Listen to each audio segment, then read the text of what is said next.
ಯೂಟ್ಯೂಬಲ್ಲಿ ಸುಮಾರು ಜನ ವಾರದಲ್ಲಿ 3-4 ವೀಡಿಯೋ ಹಾಕ್ತಾರೆ. ಬಟ್ ನಾನು ವೀಡಿಯೋ ಹಾಕೋದು ಹೆಂಗೆ ಗೊತ್ತಾ, ಯಾವಾಗಲೂ 10 ಡೇಸ್ಗೋ 15 ಡೇಸ್ಗೋ ಅಥವಾ ಒಂದ್ಸಲ 20 ಡೇಸ್ಗೆ ವೀಡಿಯೋ ಮಾಡಾಕ್ತೀನಿ. ಯಾಕೆಂದರೆ ನನಗೆ ಮಾಹಿತಿ ಇರಲ್ಲ, ಇದ್ದರೆ ತಾನೇ ವೀಡಿಯೋ ಮಾಡೋಕ್ಕಾಗೋದು. ಮಾಹಿತಿ ಇದ್ದರೆ ವೀಡಿಯೋ ಮಾಡೋಕ್ಕಾಗುತ್ತೆ. ನಾನು ಇವನ್ನೇ ವ್ಯೂಸ್ ಬರಲಿ, ನೀವು ನೋಡಲಿ, ನಿಮಗೊಂದು ಮಾಹಿತಿ ಏನೋ ವೀಡಿಯೋ ಮಾಡಿ ಹಾಕಬೇಕು ಅಂತ ಮಾಡಂಗಿದ್ರೆ ನಾನು ವಾರಕ್ಕೆ 2 ವೀಡಿಯೋ ಆಗ್ತಾಯಿದ್ದೆ ಸ್ನೇಹಿತರೆ. ಸರ್ ನಾನು ವೀಡಿಯೋ ಮಾಡಬೇಕು, ಯಾಕೆಂದರೆ ಅವ್ರಿಗೆಲ್ಲ ಒಂದು ಮಾಹಿತಿ ಕೊಡಬೇಕು. ತುಂಬ ದಿನ ಆಯಿತು ಕೇಳ್ತಾ ಇರ್ತಾರೆ ಅಪ್ಡೇಟು, ಸುಳ್ಳು ನಿಜನೋ ಆಗುತ್ತೋ ಇಲ್ವೋ ಅಂತ ಡೌಟ್ ಇದೆ ಸರ್, ಹಾಗಾಗಿ ದಯವಿಟ್ಟು ಪ್ಲೀಸ್ ಹೇಳಿ ಸರ್ ಅಂತ ಕೇಳಿದ್ದಕ್ಕೆ, ನವೀನ್ ಮಾಡು, ಆದರೆ ಬೇರೆ ವಿಷಯಗಳ ಬಗ್ಗೆ ಏನು ಹೇಳಕ್ಕೆ ಹೋಗ್ಬೇಡ. ಬಟ್ ಎಲೆಕ್ಷನ್ ಮುಗಿದ್ಮೇಲೆ ಖಂಡಿತ 100ಕ್ಕೆ 100 ಹಳೆ ಬಾಕಿ ಏನಿದ್ದಾವೆ ಅದರ ಜೊತೆಗೆ ಹೊಸದಾಗಿ ಕಾಲ್ಫರ್ಮ್ ಆಗುತ್ತೆ, ಇದಂತೂ ನಿಜ, ಇದನ್ನು ಬೇಕಿದ್ರೆ ಹೇಳು ಅಂತ ಹೇಳಿದ್ರು ಸ್ನೇಹಿತರೆ. ಹಾಯ್ ಸ್ನೇಹಿತರೆ, ಎಲ್ರಿಗೂ ನಮಸ್ತೆ. ಸ್ನೇಹಿತರೆ ನೋಡಿ, ಒಂದು ಅಪ್ಡೇಟ್ ಸಿಕ್ಕಿದೆ. ಏನಪ್ಪ ಅಂದರೆ, ನಾನು ಅವತ್ತೇ ಹೇಳ್ದಂಗೆ ಏನು ಈ KSRTCಲಿ ಒಂದು 8,000 ಪೋಸ್ಟು ಖಂಡಿತ ಕಾಲಾಗ್ತವೆ ಅಂತ ಹೇಳಿದ್ದೆ, ಕಾಲ್ಫರ್ಮ್ ಆಗುತ್ತೆ ಸ್ನೇಹಿತರೆ. ಹೊಸ್ದಾಗಿ ಅಪ್ಲಿಕೇಶನ್ ಹಾಕೋರು ನಿಮ್ಮ ಡಾಕ್ಯುಮೆಂಟ್ಸ್ಗಳನ್ನ ರೆಡಿ ಮಾಡ್ಕೊಳ್ಳಿ. ಯಾಕೆಂದರೆ ನೀವು ಸಡನ್ನಾಗಿ ಕಾಲ್ ಮಾಡಿದಾಗ ನೀವೆಲ್ಲ ರೆಡಿ ಮಾಡ್ಕೊಳ್ಳೋಕೆ ಹೋದರೆ ಅರ್ಧ ಕೆಲಸ ಆಗುತ್ತೆ, ಅರ್ಧ ಕೆಲಸ ಆಗಲ್ಲ. ಹಾಗಾಗಿ ನಾನು ಮೊದಲೇ ಹೇಳಿದ್ದೆ ಸ್ನೇಹಿತರೆ. ಅದೇ ರೀತಿ ಒಂದು ಅಪ್ಡೇಟ್ ಏನಪ್ಪ ಅಂತ ಸ್ನೇಹಿತರೆ, ಎಲೆಕ್ಷನ್ ಇನ್ನೇನು ಮೇನಲ್ಲಿ ಸ್ಟಾರ್ಟ್ ಆಗುತ್ತೆ ಸ್ನೇಹಿತರೆ. ಆ ಎಲೆಕ್ಷನ್ ಮುಗಿದ ತಕ್ಷಣ ಈಗೇನು ಹಳೆ ಬಾಕಿ ಇದ್ದಾವೆ ಮತ್ತು ಜೊತೆಗೆ ಹೊಸದಾಗಿ ಕಾಲ್ ಮಾಡ್ತಾರೆ.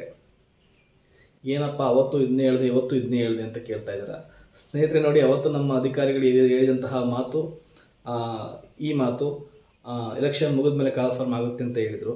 ಬಟ್ ಈಗ ನಾನು ಮತ್ತೆ ಅವ್ರ ಹತ್ರ ಒಂದು 3 ಪ್ರಶ್ನೆಗಳನ್ನ ಕೇಳಿದೆ ಸ್ನೇಹಿತರೆ. ಆ 3 ಪ್ರಶ್ನೆಗಳಲ್ಲಿ ಅವರು ಒಂದಕ್ಕೆ ಆನ್ಸರ್ ಮಾಡಿದ್ದು. ಅದೇನಪ್ಪ ಅಂದರೆ, ಎಲೆಕ್ಷನ್ ಮುಗಿದ ಮೇಲೆ ಖಂಡಿತ 100ಕ್ಕೆ 100 ಕಾಲ್ ಮಾಡ್ತಾರೆ. ಈಗ ಇನ್ನೆರಡು ಪ್ರಶ್ನೆಗಳಿಗೆ ಆನ್ಸರ್ ಮಾಡಿಲ್ಲ, ಯಾಕೆಂದರೆ ಅವ್ರು ಯಾವುದೋ ಸಿಲಿಂಡರ್ಗಳ ವಿಷಯಗಳಲ್ಲಿ ಬ್ಯುಸಿ ಇದ್ದಾರಂತೆ ಸ್ನೇಹಿತರೆ.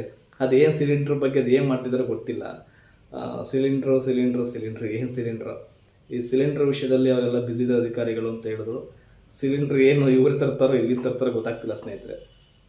ಏನಪ್ಪ ಅಂದರೆ, ಒಂದಕ್ಕೆ ಆನ್ಸರ್ ಮಾಡಿದ್ರು, ನವೀನ್ ದಯವಿಟ್ಟು ಪದೇ ಪದೇ ಕಾಲ್ ಮಾಡಬೇಡಿ, ಎಲೆಕ್ಷನ್ ಮುಗಿದ ತಕ್ಷಣ ಖಂಡಿತ ಕಾಲ್ಫರ್ಮ್ ಆಗುತ್ತೆ, ಅದಂತೂ ನಿಜ ಅಂತ ಒಂದೇ ಮಾತು ಹೇಳಿದ್ರು ಸ್ನೇಹಿತರೆ. ಇರಲಿ, ಹೀಗೇನು ಮಾಡೋಕ್ಕಾಗಲ್ಲ ಸ್ನೇಹಿತರೆ. ನಾನು ಕೇಳಿದಂತಹ ಎಲ್ಲ ಕ್ವಶನ್ಗಳು ಆನ್ಸರ್ ಮಾಡೋಕ್ಕೆ ಅವರೇನು ನಮ್ಮ ರಿಲೇಟಿವ್ ಅಲ್ಲ, ಏನೋ ಸ್ವಲ್ಪ ಪರಿಚಯ ಇದ್ರು ಅಂತ ಕೇಳಿದೆ ಅಷ್ಟೇ ಸ್ನೇಹಿತರೆ. ಆದರೂ ಆದಷ್ಟು ಒಂದು ಮಾಹಿತಿನ ಕೊಡ್ತಾ ಬಂದಿದ್ದಾರೆ. ಕೆಲವೊಂದು ಮಾಹಿತಿನ ಕೊಟ್ಟಿಲ್ಲ ಸ್ನೇಹಿತರೆ, ದಯವಿಟ್ಟು ಬೇಜಾರು ಮಾಡ್ಕೋಬೇಡಿ. ಅಪ್ಡೇಟು ಇದು ಒಂದರಲ್ಲೇ ಸಿಕ್ಕಿದ್ದು. ಏನಪ್ಪ ಅಂದರೆ, ಇದು ಅವತ್ತು ಹೇಳಿದ್ದೆ, ಬಟ್ ಇವತ್ತೇನಕ್ಕೆ ಕೇಳಿದೆ ಅಂದರೆ, ಅವ್ರು ಮತ್ತೆ ನಾನು ಕಾಲ್ ಮಾಡಿದಾಗ ಇಲ್ಲ ನವೀನ್ 100 ಆಗುತ್ತೆ ಸರ್, ನಾನು ವೀಡಿಯೋ ಮಾಡಬೇಕು, ಯಾಕೆಂದರೆ ಅವ್ರಿಗೆಲ್ಲ ಒಂದು ಮಾಹಿತಿ ಕೊಡಬೇಕು. ತುಂಬ ದಿನ ಆಯಿತು ಕೇಳ್ತಾ ಇರ್ತಾರೆ ಅಪ್ಡೇಟು, ಸುಳ್ಳು ನಿಜನೋ ಆಗುತ್ತೋ ಇಲ್ವೋ ಅಂತ ಡೌಟ್ ಇದೆ ಸರ್, ಹಾಗಾಗಿ ದಯವಿಟ್ಟು ಪ್ಲೀಸ್ ಹೇಳಿ ಸರ್ ಅಂತ ಕೇಳಿದ್ದಕ್ಕೆ, ನವೀನ್ ಮಾಡು, ಆದರೆ ಬೇರೆ ವಿಷಯಗಳ ಬಗ್ಗೆ ಏನು ಹೇಳಕ್ಕೆ ಹೋಗ್ಬೇಡ. ಬಟ್ ಎಲೆಕ್ಷನ್ ಮುಗಿದ್ಮೇಲೆ ಖಂಡಿತ 100ಕ್ಕೆ 100 ಹಳೆ ಬಾಕಿ ಏನಿದ್ದಾವೆ ಅದರ ಜೊತೆಗೆ ಹೊಸದಾಗಿ ಕಾಲ್ಫರ್ಮ್ ಆಗುತ್ತೆ, ಇದಂತೂ ನಿಜ, ಇದನ್ನು ಬೇಕಿದ್ರೆ ಹೇಳು ಅಂತ ಹೇಳಿದ್ರು ಸ್ನೇಹಿತರೆ. ಹಾಗಾಗಿ ಇದೊಂದು ವಿಷಯ ಮಾತ್ರ ಹೇಳ್ತೀನಿ, ಯಾಕೆಂದರೆ ನನಗೆ ಗೊತ್ತಿಲ್ಲದೆ ಇರೋದನ್ನು ನಾನು ತಿಳ್ಕೊಂಡಿರ್ಬೇಕು ಸ್ನೇಹಿತರೆ. ನಾನು ಸುಮ್ಮನೆ ಕಂಡಕ್ಟರ್ ಕಾಲ್ ಮಾಡ್ತಾರೆ, ಈ ಲೇಡೀಸು ಪಾಪ ತುಂಬ ಜನ ಕಮೆಂಟ್ ಮಾಡಿದರು, ಅವ್ರನ್ನ ಕರ್ಕೊತಾರಂತೆ, ಲೇಡೀಸ್ಗೆ ಪೋಸ್ಟ್ ಇದೆ, ಆ ಥರ ಎಲ್ಲ ಹೇಳೋಕ್ಕಾಗಲ್ಲ. ಕೇಳಿದ್ರಿ, ನಾನು ಹೇಳಿದ್ದೆ ವಿಚಾರಿಸ್ಬಿಟ್ಟು ಹೇಳ್ತೀನಿ, ನಂಗೆ ಗೊತ್ತಿಲ್ಲ ಅಂತ. ದಯವಿಟ್ಟು ಅದ್ರ ಬಗ್ಗೆ ನಂಗೆ ಗೊತ್ತಿಲ್ಲ, ವಿಚಾರಿಸ್ತೀನಿ, ಅದು ಮಾಹಿತಿ ಸಿಗ್ತಾ ಇಲ್ಲ, ಅವ್ರು ಬ್ಯುಸಿ ಇದ್ದಾರೆ, ಅದು ತಿಳ್ಕೊಂಡು ಮತ್ತೆ ನನಗೆ ಖಂಡಿತ ಅಪ್ಡೇಟ್ ಕೊಡ್ತೀನಿ ಸ್ನೇಹಿತರೆ. ನನಗೆ ಯಾವುದೋ ಒಂದು ಸುಳಿವು ಸಿಗುತ್ತೋ ತಕ್ಷಣ ವೀಡಿಯೋ ಮಾಡಿ ನಿಮಗೆ ಇನ್ಫಾರ್ಮೇಷನ್ ಕೊಡ್ತೀನಿ. ನೋಡಿ, ಇಷ್ಟೊಂದು ದಿನ ನಾನು ಯೂಟ್ಯೂಬಲ್ಲಿ ಸುಮಾರು ಜನ ವಾರದಲ್ಲಿ 3-4 ವೀಡಿಯೋ ಹಾಕ್ತಾರೆ. ಬಟ್ ನಾನು ವೀಡಿಯೋ ಹಾಕೋದು ಹೆಂಗೆ ಗೊತ್ತಾ, ಯಾವಾಗಲೂ 10 ಡೇಸ್ಗೋ 15 ಡೇಸ್ಗೋ ಅಥವಾ ಒಂದ್ಸಲ 20 ಡೇಸ್ಗೆ ವೀಡಿಯೋ ಮಾಡಾಕ್ತೀನಿ. ಯಾಕೆಂದರೆ ನನಗೆ ಮಾಹಿತಿ ಇರಲ್ಲ, ಇದ್ದರೆ ತಾನೇ ವೀಡಿಯೋ ಮಾಡೋಕ್ಕಾಗೋದು. ಮಾಹಿತಿ ಇದ್ದರೆ ವೀಡಿಯೋ ಮಾಡೋಕ್ಕಾಗುತ್ತೆ. ನಾನು ಇವನ್ನೇ ವ್ಯೂಸ್ ಬರಲಿ, ನೀವು ನೋಡಲಿ, ನಿಮಗೊಂದು ಮಾಹಿತಿ ಏನೋ ವೀಡಿಯೋ ಮಾಡಿ ಹಾಕಬೇಕು ಅಂತ ಮಾಡಂಗಿದ್ರೆ ನಾನು ವಾರಕ್ಕೆ 2 ವೀಡಿಯೋ ಆಗ್ತಾಯಿದ್ದೆ ಸ್ನೇಹಿತರೆ. ನೋಡಿ ಸ್ನೇಹಿತರೆ, ತಲೆ ಕೆಡಿಸ್ಕೊಂಬಿಡಿ.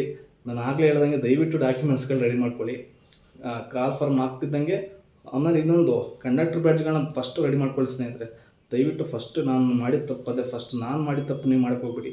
ಕಂಡಕ್ಟರ್ ಬ್ಯಾಡ್ಜ್ಗಳನ್ನ ದಯವಿಟ್ಟು ಫಸ್ಟು ರೆಡಿ ಮಾಡ್ಕೊಳ್ಳಿ, ಈಗಲೇ ಹೋಗಿ ಮಾಡಿಸಿ. ಅದು ರೆಡಿ ಇದ್ದರೆ ಇನ್ನು ಆಲ್ಮೋಸ್ಟ್ ನಿಮ್ಮ ಹತ್ರ DL ಇದ್ದಿರುತ್ತೆ, ಬ್ಯಾಡ್ಜ್ ಆಗಿರುತ್ತೆ, ಎಲ್ಲ ಗೊತ್ತಿರುತ್ತೆ. ಅವತ್ತು ಹೇಳಿದ್ದೀನಿ ನಿಮಗೆ ಏನೇನು ಬೇಕು ಅಂತ. ಹಾಗಾಗಿ ಕಂಡಕ್ಟರ್ ಬ್ಯಾಡ್ಜ್ನ ಫಸ್ಟು ನೀವು ರೆಡಿ ಮಾಡ್ಕೊಳ್ಳಿ. ಅದೊಂದಿದ್ರೆ ಎಲ್ಲ ಡಾಕ್ಯುಮೆಂಟ್ಸ್ ಇಟ್ಕೊಂಡಿರ್ತೀರ. ಎಲೆಕ್ಷನ್ ಮುಗಿಲಿ ಸ್ನೇಹಿತರೆ, ಎಲೆಕ್ಷನ್ ಮುಗಿದ್ಮೇಲೆ ಅಪ್ಡೇಟ್ ಆಗುತ್ತೆ, ಕಾಲ್ಫರ್ಮ್ ಆಗುತ್ತೆ ಸ್ನೇಹಿತರೆ. ಯೋಚನೆ ಮಾಡಬೇಡಿ. ಹಾಗೆ ಇನ್ನೂ ತುಂಬ ಜನ ಬೇರೆ ಬೇರೆ ಕ್ವಶನ್ ಕೇಳಿದರೆ ಅದ್ರ ಬಗ್ಗೆ ನಿಜ ಪ್ರಾಮಿಸ್ ನಂಗೆ ಗೊತ್ತಾಗ್ತಿಲ್ಲ, ಯಾರೂ ಮಾಹಿತಿ ಕೊಡ್ತಿಲ್ಲ. ಯಾರಾದರೂ ಮಾಹಿತಿ ಅಂದರೆ ಸುಮ್ಮನೆ ಯಾರು ಹೇಳಿದ್ದನ್ನು ನಾನು ನಿಮ್ಗೆ ಹೇಳೋಕ್ಕಾಗಲ್ಲ ಸ್ನೇಹಿತರೆ. ನನಗೆ ಅಧಿಕಾರಿಗಳನ್ನು ಗೊತ್ತಿರೋರು ಹೇಳಿದ್ರೆ ಅದನ್ನು ನಾನು ನಿಮ್ಗೆ ಹೇಳ್ಬೋದು. ಹಾಗಾಗಿ ತಲೆ ಕೆಡ್ಸ್ಕೊಂಬಿಡಿ. ನಿಮ್ಮ ಕೆಲಸಗಳನ್ನ ನೋಡ್ಕೊತಾ ಇರಿ. ಕಾಲ್ಫಾರ್ಮ್ ಆಗುತ್ತೆ 200%. ಅಪ್ಲಿಕೇಶನ್ ಬಂದಾಗ ಹಾಕೋರಂತೆ. ಆರಾಮಾಗಿ ನಿಮ್ಮ ಕೆಲಸಗಳನ್ನ ನೋಡಿಕೊಂಡು ಏನು ಡಾಕ್ಯುಮೆಂಟ್ಸ್ಗಳು ರೆಡಿ ಮಾಡ್ಕೊಂಡು ಇಟ್ಕೊಂಡು ರೆಡಿ ಇರಿ ಅಷ್ಟೇ ಸ್ನೇಹಿತರೆ. ಓಕೆನಾ? Thank you.